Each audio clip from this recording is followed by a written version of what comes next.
Hello friends, hope you all are doing well and staying safe. Welcome back to yet another video of the Football Mania, and I'm really disappointed.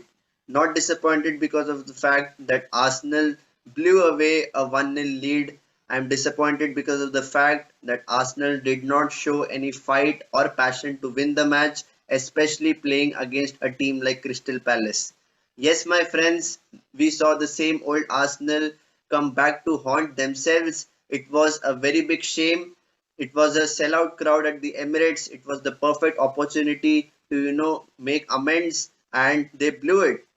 They were coming up against Crystal Palace. It was the return of Patrick Vieira to the Emirates, an Arsenal legend who is and always will remain an invincible.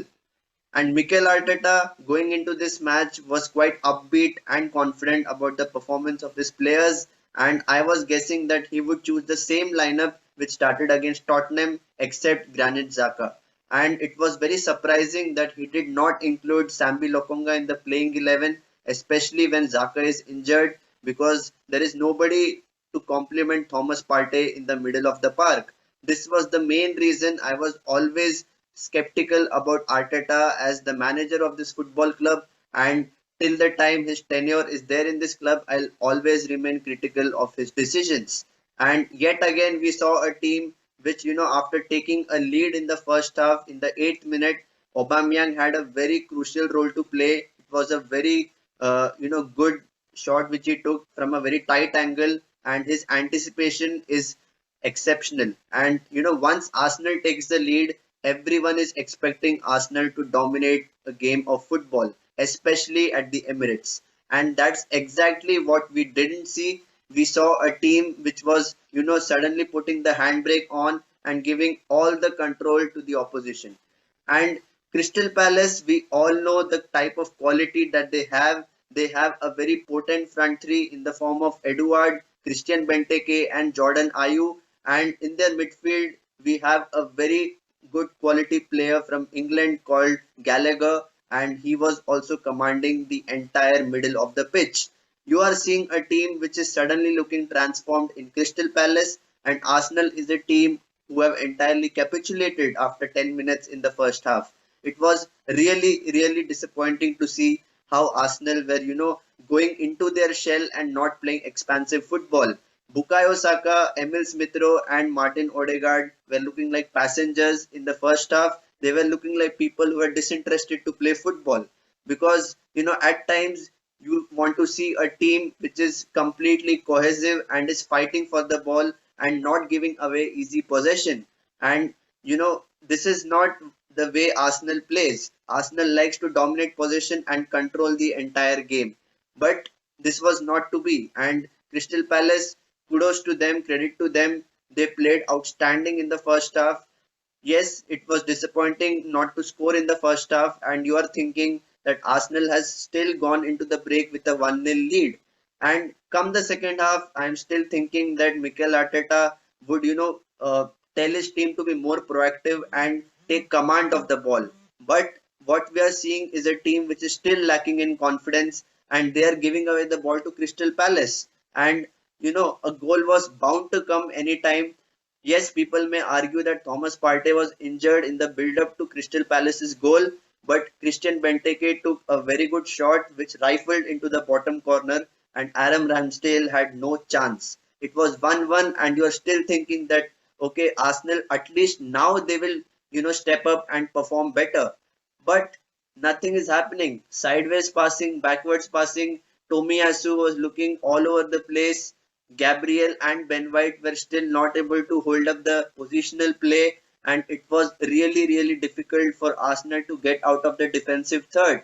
And that is especially because Crystal Palace was pressing too high and they were blocking all the pass lines, which meant that once the ball went into the middle third, all the Crystal Palace players are outnumbering the Arsenal players, and that is leading to a counter attack. And time after time, we saw the way Eduard was, making a havoc of Arsenal's defense and creating all sorts of problems.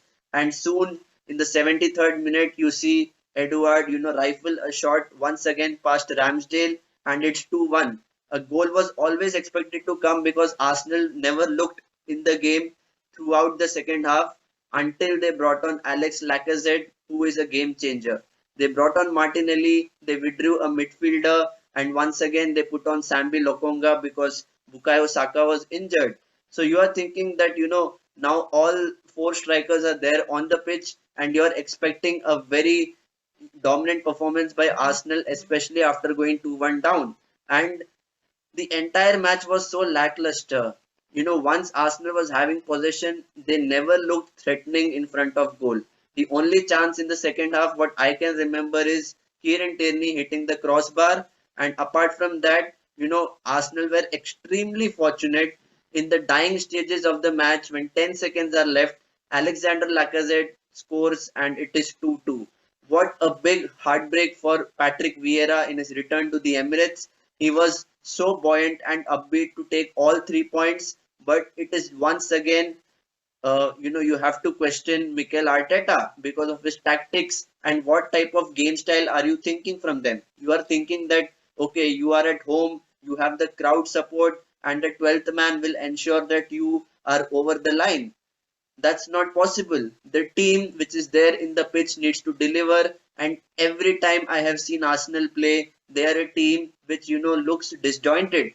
And you know except the big matches, the big occasions against the big teams, they fail to step up against the small teams. So that's the way how Arsenal is going currently, and it is very, very unfortunate.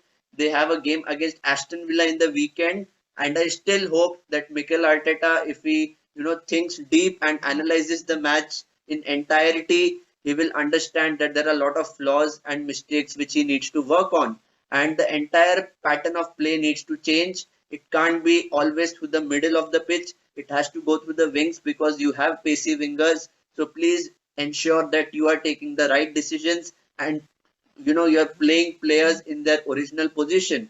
And once again we saw Aubameyang, who was playing in the center. He looked much more threatening, and when he linked up with Lacazette, it was much more of a threat. And before that, Nicolas Pepe was also anonymous in the pitch. He was taking too much time on the ball rather than releasing it, and that created all sorts of pressure and meant that Crystal Palace were always outnumbering Arsenal in the defensive area. So all in all, it was a very disappointing result. There are lots of things to work on, and I'm sure Mikel Arteta is not the right man because he still needs to learn the art of managing big teams. So guys, please let me know your thoughts about this match, and what do you think about Mikel Arteta's future? Will he still remain the Arsenal manager towards the end of the season? If you think so, please put it in the comment section. And for regular updates from the world of football, please do not forget to subscribe to my YouTube channel. So until next time, stay safe and take care.